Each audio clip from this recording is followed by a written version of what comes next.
Hello mayam, Indigenous Manipuri foods na mayam butaram nokchari. Ngasidi sansa thongbagi requested video amamuk puduna lakchare. Akhoi haunaba tawrase. Ang sarabani na thau su lawjare. Sansa gumba thongba adagi nga thongba sidi thau se phasana namhanbiba ma darkar tabani na ai khar phasana lawjare. Mahau mange natradi ko thau namda taragadi. Adudi thau se mulhalase. ꯑꯗꯨꯒ ꯁꯥꯁꯦ ꯂꯧꯖꯕ ꯃꯇꯝꯗꯁꯨ ꯉꯁꯥꯏꯒꯤ ꯃꯊꯥꯎ ꯌꯥꯎꯕ ꯄꯥꯔꯠꯁꯦ ꯁꯤ ꯈꯟꯖꯔꯦ ꯁꯤꯅ ꯁꯥꯁꯦ ꯃꯍꯥꯎ ꯌꯥꯝꯅ ꯍꯦꯟꯒꯠꯍꯟꯕꯅꯦꯀꯣ ꯊꯥꯎꯁꯦ ꯃꯨꯜꯂꯦ ꯖꯤꯔꯥꯅꯦ ꯐꯗꯤꯒꯣꯝ ꯃꯔꯨꯅꯦ ꯑꯗꯨꯒ ꯒꯨꯜꯃꯤꯔꯆꯇꯣ ꯑꯗꯨ ꯈꯔ ꯈꯔ ꯀꯥꯕꯛ ꯀꯥꯕꯛ ꯂꯣꯏ ꯁꯨꯒꯥꯏꯖꯔꯦꯀꯣ ꯇꯦꯖꯄꯇꯥ ꯈꯔꯒ ꯍꯥꯞꯆꯤꯟꯖꯔꯒꯦ ꯉꯥꯛꯇꯪ ꯑꯣꯠꯂꯁꯦ ꯇꯦꯖꯄꯇꯥ ꯍꯩꯅꯗꯦ ꯍꯥꯏꯕ ꯃꯤꯁꯨ ꯑꯩꯒꯤ ꯚ꯭ꯌꯨꯋꯔ ꯃꯔꯛꯇ ꯌꯥꯎꯔꯛꯄꯁꯤꯡꯗꯨꯒꯤꯗꯤ ꯇꯦꯖꯄꯇꯥꯗꯣ ꯍꯥꯞꯄꯤꯔꯨꯔꯅꯨꯀꯣ ꯇꯤꯜꯍꯧ ꯑꯃꯨꯛ ꯍꯥꯞꯆꯤꯜꯂꯁꯦ ꯇꯤꯜꯍꯧ ꯃꯄꯨꯝ ꯑꯆꯧꯕ 2 ꯂꯧꯖꯔꯦ ꯇꯤꯜꯍꯧ ꯃꯆꯨ ꯑꯣꯟꯕ ꯍꯧꯔꯕꯅꯤꯅ ꯆꯅꯝꯁꯨ ꯍꯥꯞꯆꯔꯦ ꯈꯔ ꯑꯣꯠꯆꯔꯦ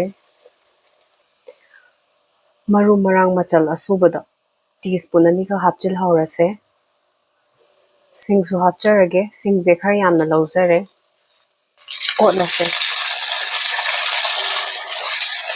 ꯁꯤꯡ ꯍꯥꯞꯄ ꯃꯇꯨꯡꯗꯒꯤꯗꯤ ꯐ꯭ꯂꯦꯝꯗꯣ ꯃꯤꯗꯤꯌꯝꯗ ꯊꯝꯃꯁꯦ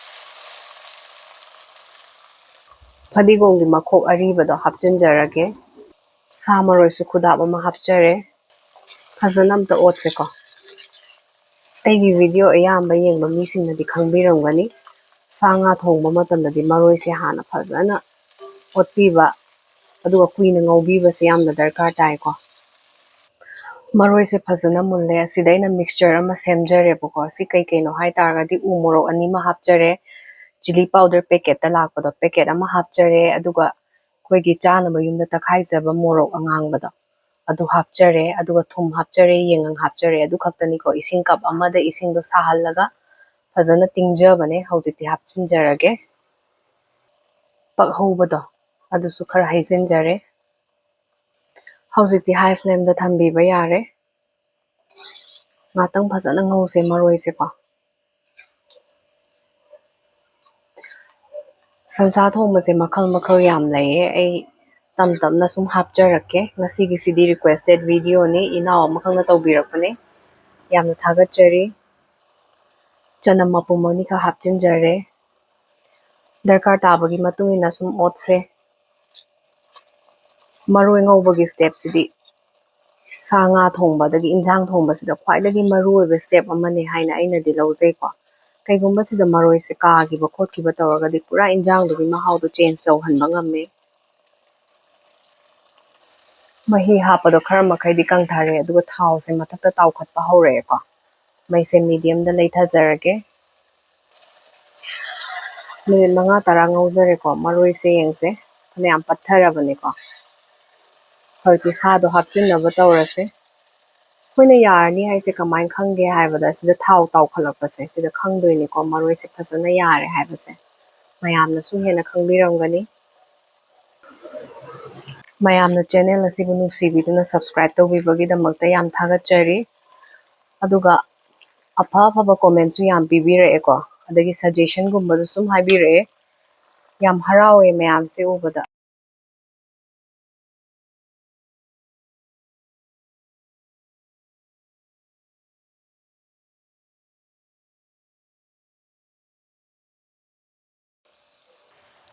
ꯍꯥꯏ ꯐ꯭ꯂꯦꯝꯗ ꯊꯝꯃꯁꯦ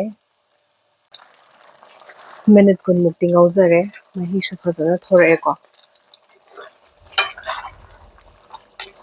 ꯃꯍꯤꯁꯦ ꯄꯨꯔꯥ ꯀꯪꯊꯍꯟꯈꯤꯁꯦ ꯃꯔꯛ ꯃꯔꯛꯇ ꯁꯨꯝ ꯑꯣꯠꯁꯦ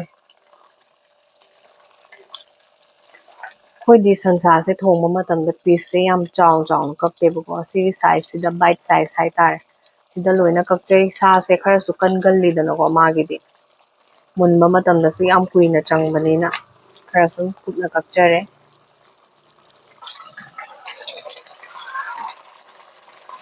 ꯀꯥꯁꯤꯜꯍꯜꯂꯣꯏꯁꯤꯀꯣ ꯈꯔ ꯈꯔ ꯃꯔꯛꯇ ꯑꯣꯠꯁꯦ ꯅꯠꯇ꯭ꯔ ꯇꯥꯔꯒꯗꯤ ꯃꯈꯥꯁꯦ ꯍꯦꯛꯇ ꯐꯝꯖꯤꯟꯕꯅꯦ ꯍꯧꯖꯤꯛꯇꯤ ꯃꯁꯥꯗꯒꯤ ꯊꯣꯛꯄ ꯃꯍꯤꯗꯨꯁꯨ ꯀꯪꯊꯕ ꯍꯧꯔꯛꯑꯦ Ising hapchinaba tawrase.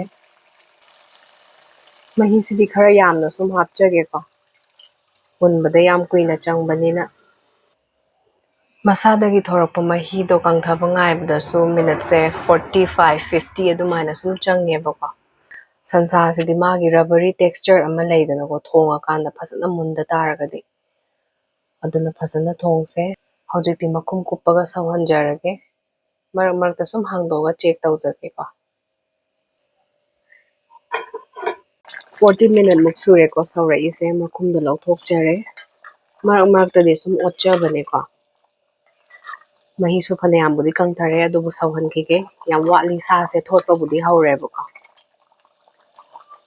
Meat masala hapchul haurase. Teaspoon ama hapchage.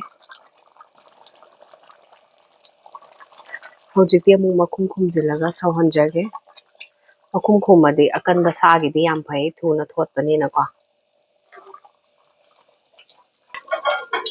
Makum amtang hangdoga check tawrase. Hojikti loishinba yarani. Alu pamba ichil naw sing yaw tarade sum hapiyu ko. Aidi hapchadre.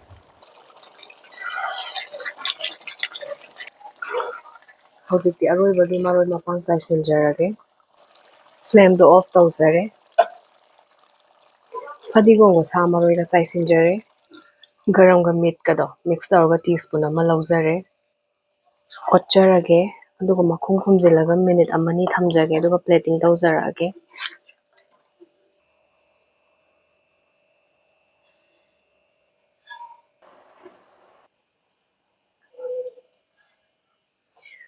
Adudi mayamsu soidana try tawraga yengbiro.